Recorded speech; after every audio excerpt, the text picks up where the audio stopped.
ఏదైనా ఒక health issue వచ్చిందంటే డాక్టర్ దగ్గరికి మనం వెళ్తున్నాము అంటే అతను ఏదో బ్రాండెడ్ మెడిసిన్ ఇస్తాడనో మంచి ఫర్నిచర్తో ఉన్నాడనో ఇంకోటి అని ఎవరు వెళ్ళారనమాట. డాక్టర్ ఇచ్చేటువంటి కాన్ఫిడెన్స్ ఆ నమ్మకం వల్లే. సో నమ్మకం గురించి ఎందుకు చెప్తున్నా అనేసి నెక్స్ట్ అయితే చెప్తాను.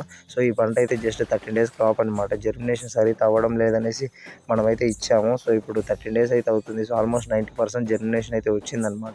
సో ఇది ఫస్ట్ మనం బిఫోర్ క్రాస్ చెకింగ్ చేసాం. ఆఫ్టర్ 13 డేస్ తర్వాత ఇప్పుడు మళ్ళీ వచ్చి ఒకసారి విజిట్ చేసాము.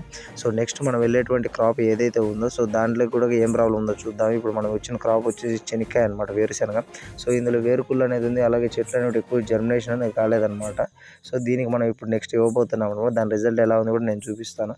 సో ఇప్పుడు నేను చెప్పాను కదా నమ్మకం అనేది ఎందుకు చెప్తున్నామంటే సో బయట వాళ్ళకి మనకు తేడా ఏంటంటే పంటకి మన మందులు ఇచ్చే ముందు ఇచ్చిన తర్వాత మనం క్రాస్ చెకింగ్ చేస్తాం. రైతుకి ఏంటంటే ఏ విధంగా చేస్తే బెస్ట్ అవుట్పుట్ వస్తుందని మన దగ్గరుండి చేపిస్తాం, ఒక ఫ్రెండ్లా ఉంటాం కాబట్టి ఆ నమ్మకం ఇచ్చారు.